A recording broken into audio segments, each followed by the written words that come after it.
connect the gas to the power supply.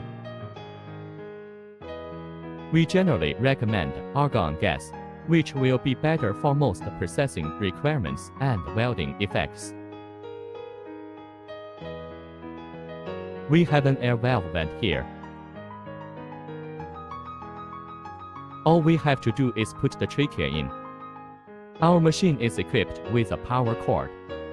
Connect it to the 220 voltage air switch and must be grounded well.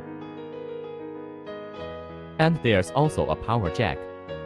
Just align it with the slot on right position, plug in and tighten.